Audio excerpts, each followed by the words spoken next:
This is a lesson on writing a biographical essay, a quick guide to the craft of narrating and evaluating the lives of historical figures.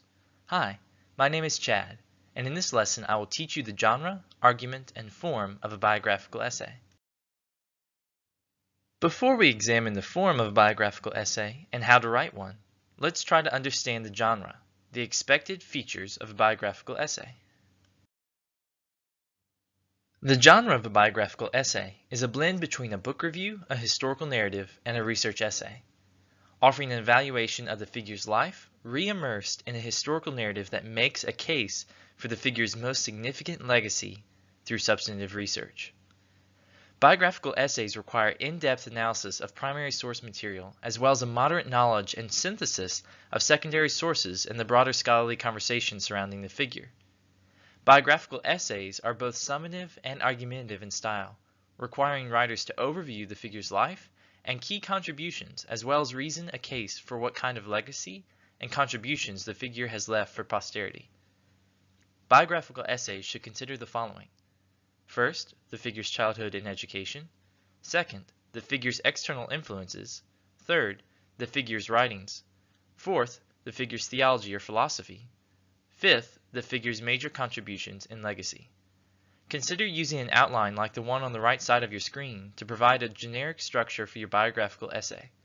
Feel free to adapt the generic outline to your specific needs and requirements. Please remember to always consult your local guidelines for specific requirements and expectations before proceeding to research or write your essay. Now that you know the genre of a biographical essay, let's try to understand the argument, the purpose and function of a biographical essay. The purpose of a biographical essay is to acquaint readers with the narrative of a historical figure and to persuade them of what you believe is the most significant and indelible facet of that figure's legacy. You are not seeking merely to repeat what has been said about the figure before. You are seeking to provide insights into the life and legacy of the figure, proposing a new way of reading or appropriating the figure's contributions. Thus, the function of a biographical essay is two concurrent realities: the narrative overview and situational backdrop for understanding the contributions of a figure, and the argument for a new insight into reading and understanding a certain figure, specifically the most significant facet of that figure's legacy. Do not settle for mere narration and summary. Build a case and make an argument. Your driving focus should be the significance of the figure. What is the figure's legacy? How indelible is that legacy? And how should we appropriate that legacy? Now that you understand the genre and argument of a biographical essay, let's unpack the form, the recommended content of a biographical essay. Biographical essays have a traditional introduction with an emphasis on introducing the figure and a traditional conclusion with an emphasis on the legacy of the figure. However, biographical essays have a non-traditional body and leave much room for creativity and structure. One common structure is to first start with the figure's childhood and education. Narrate the early developmental years leading up to the pinnacle of the figure's work or ministry. Glean insights from both the figure's own writings, primary sources, and historians' research, secondary sources, and synthesize their voices with your own. Avoid stringing together a long line of quotations. Be a good biographer and have a voice. As a general rule of thumb, try to have at least a sentence or two of your own between every quotation from secondary sources. Detail the social, political, physical, psychological, and environmental condition in which the figure emerged. Detail the figure's education or training. Discuss the figure's early work and contributions. Second, the figure's external influences. Identify the key people, experiences, works, and ideas that most influence the practices, thoughts, and ambitions of the figure. Draw connections between the figure's work or thoughts and those of the influences, making connections that are subtle or covert, explicit, and overt to the reader. Again, be sure not to lose your voice as you weave in quotations.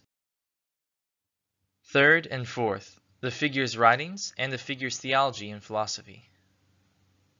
Identify and summarize the figure's most important, representative, and influential works, observing the development of content and form over time.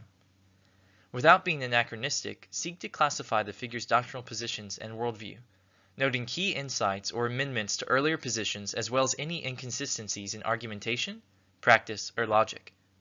Performing a close reading of a few pertinent passages from the figure's writings can be a great first step to figuring out for yourself what the figure has to contribute.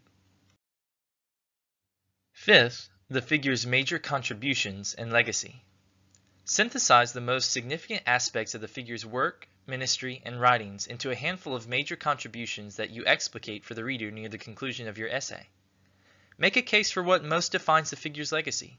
Argue what the most significant influence is that the figure has imprinted on posterity, attending to both its scope and its depth of insight for later work, study, or ministry. Here is where your voice reverberates most strongly. This is your researched opinion and argument for the legacy of the figure. So how do you know which details to include and which to omit? Ask yourself, is this an essential narrative detail in the figure's life? Or does it enable me to best represent the formation and development of the figure by comparison, contrast, quotation, illustration, or etc.? If the answer is yes, then include that detail in your essay.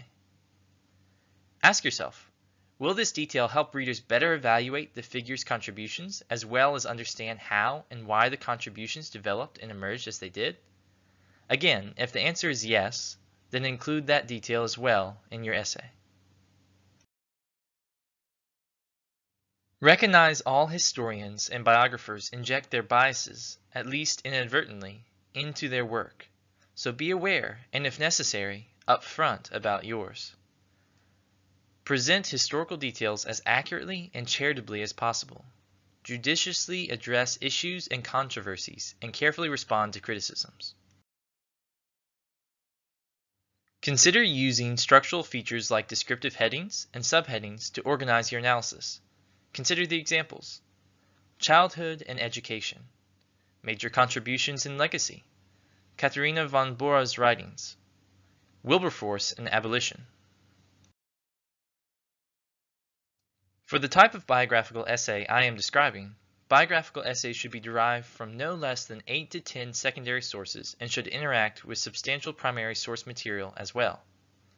The common length of biographical essays as described in this video tend to fall within the 12 to 20 page range, though, depending on your assignment and specific requirements, this range may vary. Remember, you hold the key to unlocking a legacy. Open the door to the most significant contribution and let readers reap the benefits. I hope you have found this quick lesson helpful as you seek to write a biographical research essay. For more information, check your writing manuals, visit local writing centers, or consult online writing helps, or check out more videos at our YouTube channel.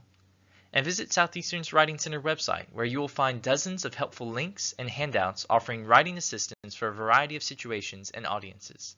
Thank you.